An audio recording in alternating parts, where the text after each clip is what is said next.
Si vous avez lu les Écritures, dans le livre de Jean, chapitre 9, Jésus parlait d'un homme qui était né aveugle.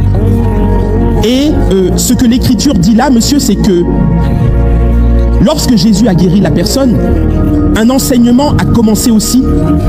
Donc la fin n'est pas le miracle, c'est l'enseignement. Alors ils ont posé une question à Jésus. Ils ont dit, pourquoi cet homme est-il aveugle de naissance? Est-ce sa mère qui a péché, son père Dazin ou lui? Êtes-vous avec moi? Jésus a répondu. Maintenant, c'est aussi, cela nous donne un aperçu de certains problèmes dans la vie des gens, qu'il y a des problèmes qui sont le résultat du péché des gens. Cela peut être votre mère ou votre père ou vous-même. Ce n'est pas là où je veux en venir maintenant. Maintenant, il a dit, il lui a demandé.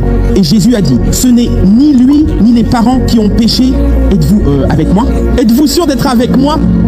Donc, si ce n'est ni lui ni ses parents qui ont péché, pourquoi avons-nous concentré notre attention ici? Pourquoi sommes-nous ici? Ah, Jésus a alors donné une réponse profonde. Mais pour que les œuvres de Dieu se manifestent en lui, il est un objet d'enseignement spirituel. Ainsi, le ciel l'a choisi spécifiquement. Il n'est pas la seule personne aveugle, mais ils l'ont choisi et en ont fait un objet d'enseignement spirituel depuis l'éternité. Il y a une intention de Dieu de révéler ses œuvres dans le temps. Et l'homme est devenu un spécimen adapté à ce type d'enseignement. Alors il demande, quelle est la cause de ces défis dans votre vie? Ce ne sont pas les défis, c'est que Dieu veut faire de vous un signe pour votre génération. Non. Si vous ne le voyez pas, êtes-vous avec moi? Si vous ne voyez pas que vous avez été fait un spectacle, vous pouvez être accablé par ce que les gens disent.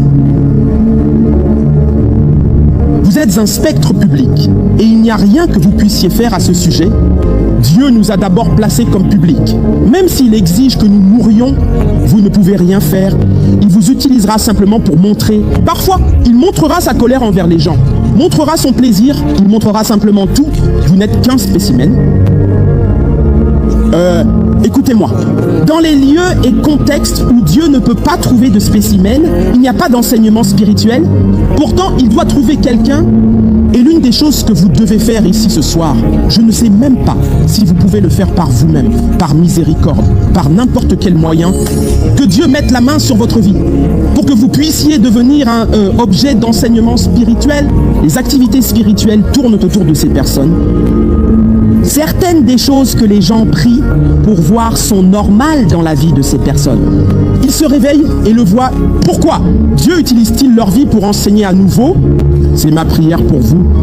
Ma prière pour vous est qu'à partir d'aujourd'hui, vous soyez un spécimen de manifestation de la gloire divine. Que les choses qui se passent dans votre vie ne se terminent pas en elles-mêmes. Que Dieu veuille révéler sa gloire et sa puissance au nom de Jésus.